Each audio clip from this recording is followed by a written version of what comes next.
Welcome to Super Simple Security Principles. I'm Nick Jackson. I want to love computers. I just seem to break them a lot. I'm learning how to stay safe online from my good buddy and master guardian, Makani Mason. He wrote his first computer program when he was just a little lad, 6 years old. Yeah, you're writing computer programs at 6. You know what's destined for you.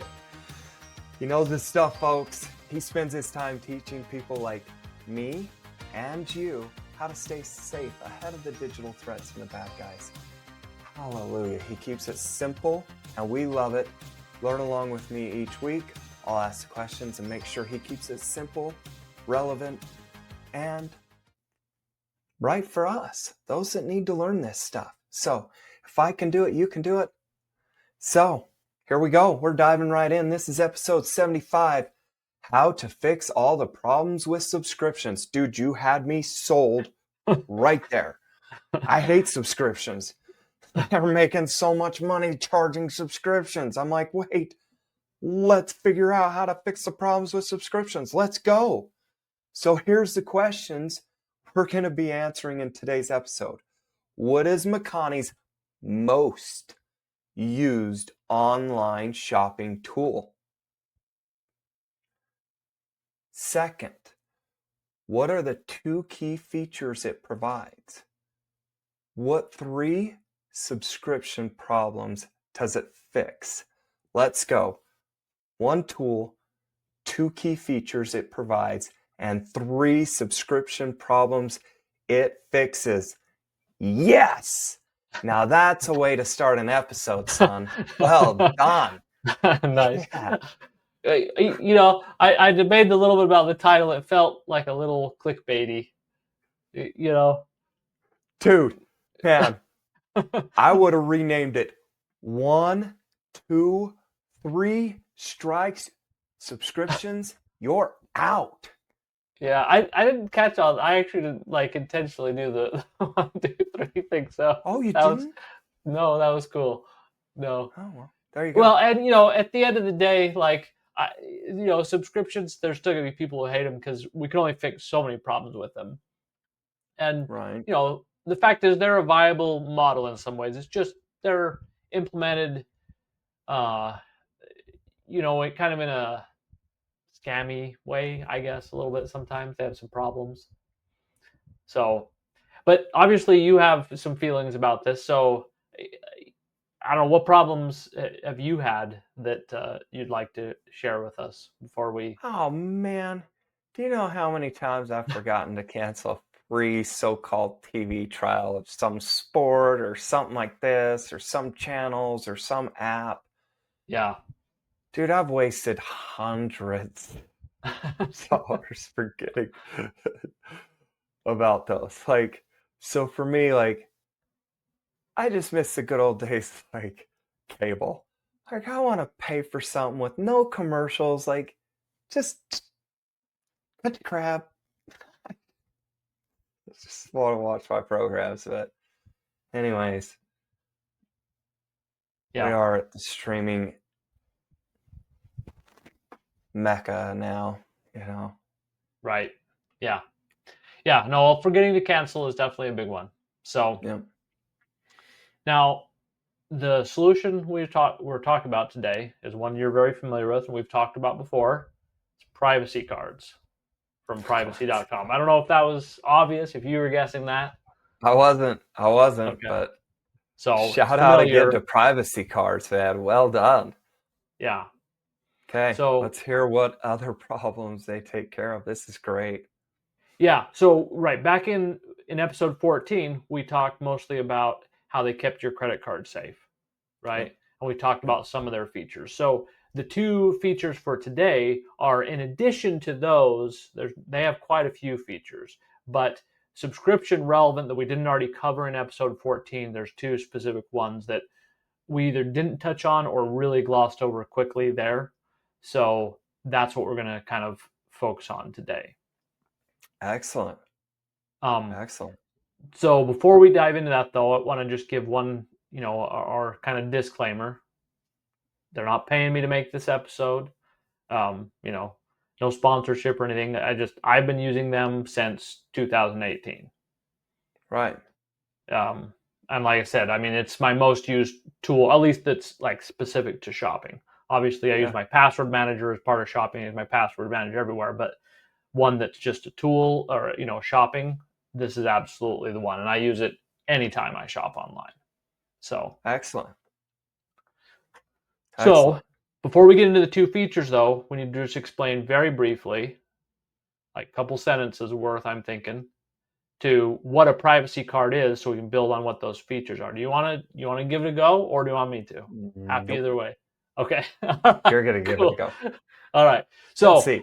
Do we want me to give the rough explanation or the person that's been using it since 2018 to give us the simple explanation? Let's go with your route. fair enough.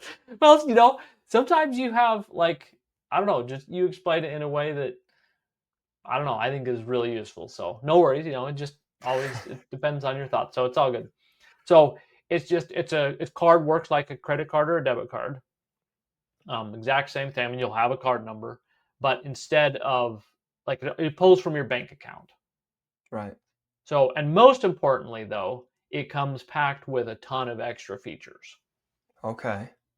And like I said, today we're focusing on two specific features, but definitely listen to episode 14 if any of this sounds at all interesting, Yeah. because we go into a lot more about privacy in general, some of the other features, and they have a ton of good articles on their website about it as well. But so feature number one is pause, the ability to pause and unpause a privacy card at any time. And if it's paused, it just means that no payments can be pulled from it. Nice. Yeah. Now I have other cards like my main like credit union card. It can be paused, right? So that's not a super uncommon feature, but the critical difference here is that you can generate a new privacy card anytime you want, that's the default recommended approach, and that's what I do. Is I have a different privacy card for every business, every website that I shop at online. Right. Right? So that changes the whole nature of what pause looks like, because then, Right. normally, I mean, I wouldn't want to pause my card generally because that's going to break, all the, yeah. Yeah. That was why I held up that one finger, as I thought you were going to highlight that as the fact that, yeah. Anyways, Oh, yeah. so yeah, Yeah. this is fantastic. This is a great way to pause it immediately, like if you want it. Yeah. Right. You can control, your spending with an individual business without impacting any of the others. Yep. I love it. So, and, again, you can, of course, unpause it anytime you want. You can change your mind about that. So, Perfect. Yeah. well, and then I forgot to mention, so we're going to talk about the two features, and then we're going to talk about three problems. Oh, yeah, we know that was in the opening question, but that's what we're doing, two features and three problems. So, feature number two is spending limits. Uh, you can set a monthly, yearly, per transaction, or just an overall total spending limit for each card. You can only set one kind of spending limit. You can't like do a monthly and a yearly or a monthly and per transaction or whatever. But at least in my experience, and I use them heavily, I found it to be flexible enough to do everything that I've wanted. Okay.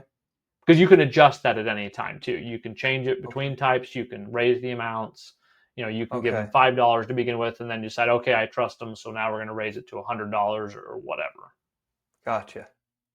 And I really love this feature. It gives you proactive budgeting, scam protection, and really just kind of good general protection against any sort of unexpected charges. Yeah. We good? We're good. Yeah. Okay. I might have to tell my son not to get in my Bronco. Nice, nice.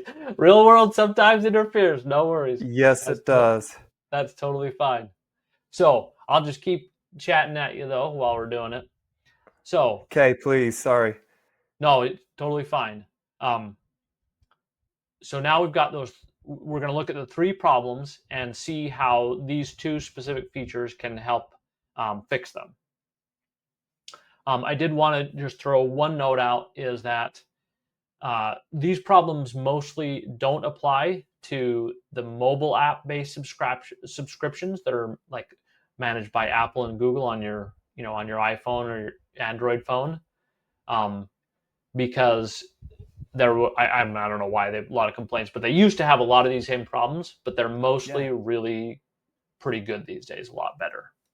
Okay.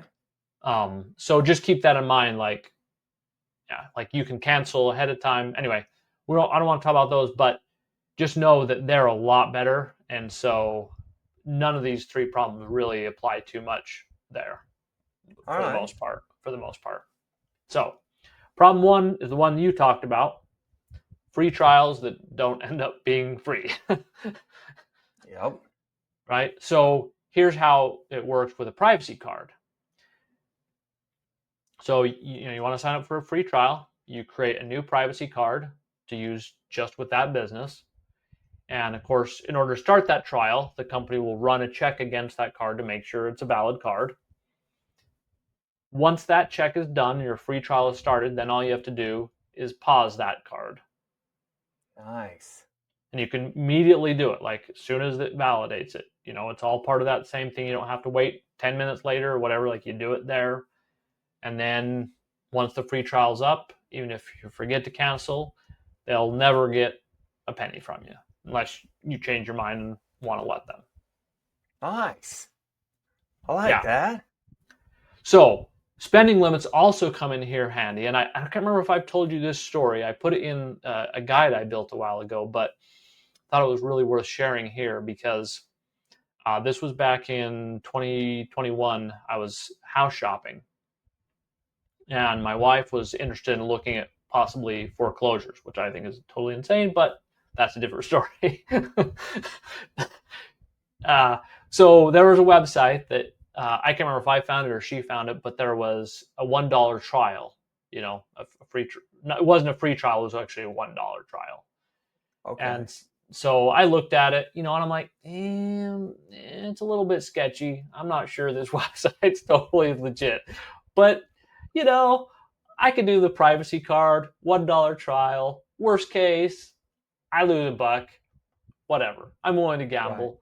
I was kind of morbidly curious anyway, because I like to learn about scams and whatever. So I figure if I pay $1 and learn something more about some scams, that's okay too, right? So anyway, I set up a new card, set it with a $1 spending limit, and long story short, turns out I was right. It was pretty scammy. Like we got a little bit of useful information out of it. Can't remember the details, but it was definitely a scam. And if you go look for it now, it's gone. It took like 6 months, a year. I can't remember before it shut down, but it was not legit. So, but like I love that Right. having that power that I don't have to, like, my credit card is like this totally thing. I give it out in the world, and then it's just free Right. control, access to my money, Yep. so Privacy card's killing it. yeah. Shout out to him. Well done. Yep. So problem number two: Yep. forgetting to cancel. Right Yeah. now, this is kind of separate. What I'm talking about here is not after a free trial, but like, you have something that you're like, okay, it's been good, but I'm ready to be done with it. And the problem is, in a lot of cases, and this was one of those things like on phone, and this is mostly not true anymore. But on websites, a lot of time, if you go to cancel, they'll want to suspend your privileges right then. You're like, okay, I want it still to the end of the month or the end of the year or whatever the subscription period is, but I know now I don't want to pay again. I'm ready to cancel it now, but I can't because otherwise I still, I still want the benefits till the end of the period. Does that make sense? Yeah. Oh, it makes total sense. Yeah, and it's a pretty lame business practice in my mind, but Yeah. still I find fairly common. You know, and it forces you to wait until the last minute to cancel, which of course, dramatically increases the chances you're just going to forget or miss the Right. deadline. I've had it where like it thinks the day is going to the payment is going to pull, a day earlier than it kind of looks like it would based on the renewal or whatever. I mean, I don't know. Anyway, it's just so easy to Yeah. have that. Anyway, so of course, a privacy card fixes this easily. Yep. Right, exactly. You pause it. As soon as you realize, right, you want to cancel, you can just pause it. Because when you pause it on that end, like the business, that doesn't tell the business anything. They don't know about that pause, Right. you know, and you don't have to rely on your memory or even a reminder or whatever. Your subscription will stay active. And when it comes time to renew, the payment will fail. At which point, Yeah. I'm sure you'll hear from them, you know, and give you the opportunity to cancel, right? Yep. So the other thing I was thinking about is it can, the spending limit also can come in handy here, depending on what you need. So let's say the subscription is paid monthly and it's $10 per month, and you only want it for 3 months. You could just set a total spending limit of $30, Okay. right? So Right. like I think the pause is kind of the big button, but it's also just very useful to make sure you don't ever get overcharged or unexpected charges or whatever. Yeah. um, so I like to put spending limits on there whenever it doesn't limit my flexibility. I don't overuse it. There are some times when it's just too open-ended and I don't bother with a spending limit, but if I know the limit is going to be and should be very predictable, then I always do lock it down as tight as I can. Basically, is Okay. my philosophy, without causing me to have to go in and up that limit every time. Yeah. If that makes sense. Makes So sense. okay, so problem 3, Yep. and this is my most hated one, but is when they make it hard for you to cancel. Right? You you experienced this one? Yes. Like, And this is going to be the lamest one to cancel, but a car wash subscription was one of the hardest ones oh I yeah, ever had to cancel. Yeah. yeah. What do you have to do? I had to literally, they had to, nobody at the car wash could unsubscribe me. I had Yeah, to literally go in and go into their webpage, click on this unsubscribe, and jump through hoops. I had to create a different set of profiles so they could test my email. And I'm like, oh my gosh, it was crazy. It's like, yeah, no wonder why people just give up on it. They're like, ugh, just keep washing my car there. yeah. Yeah, yeah. I mean, it's kind of this is another one of those practices that I'm just like, that's insane, Mm-hmm. And then there's one of my pet peeves is, you have to actually talk to somebody because they want to like try to talk you out of canceling. you Yep. know, like no, no, not gonna do it. And so this, I also want to add a little chapter to my scam foreclosure story too that relates to this Yes. because as you know, probably comes as no surprise, I never did actually manage to cancel it with the foreclosure scam website because I mean I just think they intentionally made it like it supposedly was just kept getting errors, right? But it just was that was the whole point of it. So I didn't really try too long because by that point I had already concluded this was clearly a surprise scam. So Right. I wasn't surprised that I couldn't actually cancel, right? But here's the most interesting part about this one, and that you kind of find out because of the way privacy cards work. So privacy cards, every time a business tries to charge, it'll tell you, Okay. and it'll say if it's successful or blocked, right? So even when Right. it's blocked, like you get notified. And Okay. so this foreclosure website, they tried charging me. I kept track of it because partly, I mean, I didn't know I'd be doing this, but it was an interesting story to me. And I wanted to see exactly how crazy they were going to be. They tried charging me 19 separate times for like, yeah, and just varying amounts. Like it wasn't related to any supposed payment system. They just like kept seeing that, is it just getting blocked because of lack of funds? What can we try to sneak through? Like over 3 month period, they kept trying. Oh my gosh, that's crazy. Yeah, before they finally gave up. And actually, so this was I mean, I'd been using privacy.com for a while, but it was still early enough that I was like, wow, are they going to like, am I going to get a bad reputation with, like, I mean, I legitimately was wondering, because like this Yeah. looks bad, right? So I emailed them. I emailed privacy.com and said, hey, look, these guys are really dinging me over and over and over, and I can't control it, obviously, and they're a total scam and whatever. And they're like, no, dude, this is the whole point. This is why we built the service, to protect you from jerks like this, essentially, you That's know? awesome. Yeah, so I was like, okay, whew. I mean, that's what I thought, but I don't know. It was so bad that I worried. So anyway, that's why I love privacy.com. They give me back control that makes sense. Yeah. Yeah. Doesn't matter what lame things someone tries to do, I can Right. stay safe. And I mean, the only bit of effort really is, you got to create the account with privacy.com, and then you create a new card for each new business. But I mean, they've got a browser plugin. Like it's just not a lot of work effort. And we go into that way more detail in episode 14, so I won't get into that here. Right. But just know it, for me at least. I've talked to one person one time about this, and actually read a guide I made on a long time ago, and they're like, "Oh, I don't want to have to manage hundreds of cards." You know, I'm Yeah. like, "Yeah, but you don't have to, because it's not like you have to. I mean, you can just have that place remember the card for one, Right. and then because it doesn't matter anymore, it's safe to have them remember the card, you Right. know. And so worst case, and then you go look it up if you don't end up they don't end up saving it for some reason. It's just, I mean, I have a lot of non-techie, siblings and friends who've used privacy.com as well. This is not a computer geek required skill level to use. They are very happy with it. So I just want to give a lot of reassurance there.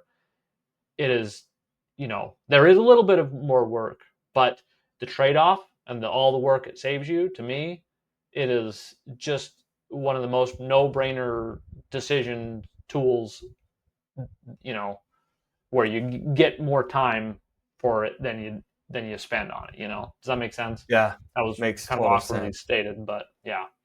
So anyway, that's my Awesome. that's my rant. That's your rant. I like it. That's a good rant. Yeah, Let's go. Hey, I like those. yeah. Okay. Yeah, they're just some things that get me worked up. When people try to take advantage of you. Right. And especially your money, you Yeah, know? So, all right, dude. What's going to be our call to action with this?